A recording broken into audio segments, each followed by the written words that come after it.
It starts with a dream, a suitcase packed with hope, a student visa stamped with pride, and teary-eyed parents waving goodbye at the airport. For many international students, especially in 2025, the United Kingdom is not just a country, it's a promise of better education, better living standards, and a secure future. But what if that promise is broken? What if behind that dream hides a trap, one that thousands are falling into right now as you watch this video? This is not just another immigration update. This is a wake-up call, because the truth about the UK student visa in 2025 is darker, colder, and more devastating than what the glossy advertisements show you. And if you're planning to study in the UK or know someone who is, what you're about to hear may shock you, but it could save your future. Let's rewind to late 2024. Across countries like India, Pakistan, Nigeria, Bangladesh, and Sri Lanka, student visa applications skyrocketed. Immigration agents and education consultants flooded YouTube, Instagram, and local offices with promises: get admission easily, 20 hours per week work allowed, settle after study with PSW. Students, driven by dreams and desperation, believed them. Families sold properties, took loans, or emptied savings to pay the enormous tuition and visa fees, some even mortgaging their future for a shot at stability abroad. And when these students landed in the UK in early 2025, the nightmare began.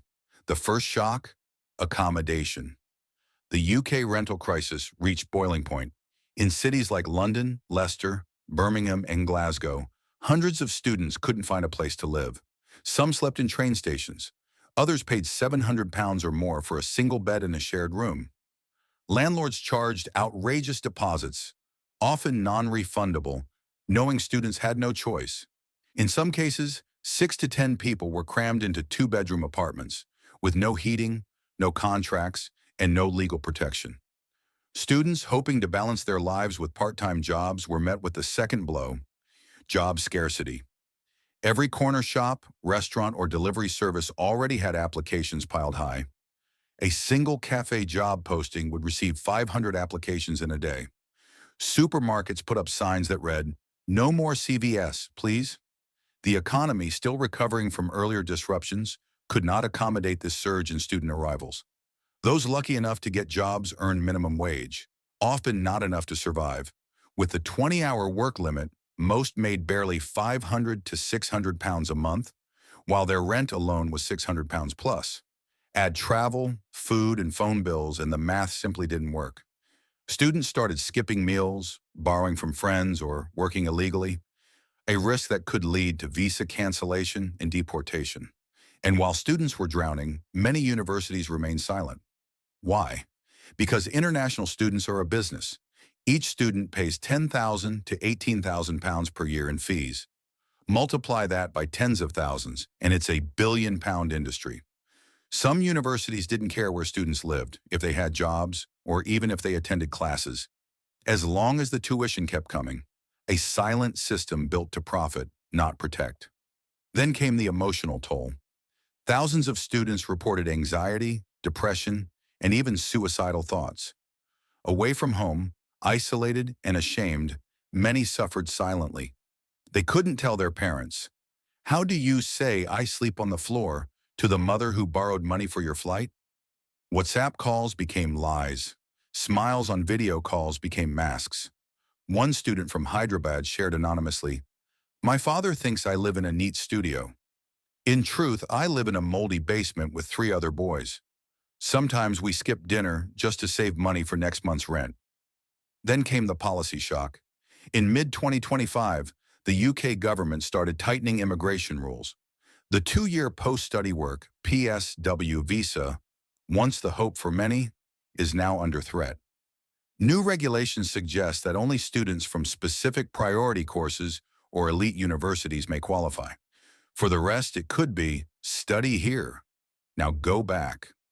Students who thought they'd get time to work, repay loans, and apply for long-term visas now face the possibility of forced return, broke, broken, and burdened with debt. Some were so desperate they turned to unthinkable options: illegal jobs, cash-in-hand labor, and even exploitation. Unscrupulous employers knew these students wouldn't report abuse out of fear. Some worked 40-plus hours, paid far below minimum wage, without contracts or safety, modern-day slavery under the guise of survival. And yet, new students keep arriving.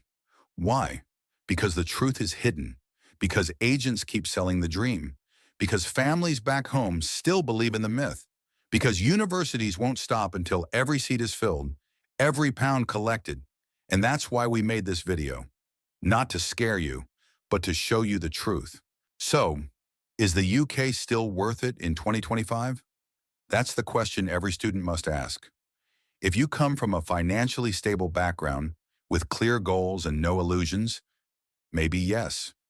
But if you're coming with borrowed dreams, expecting easy money and guaranteed settlement, stop.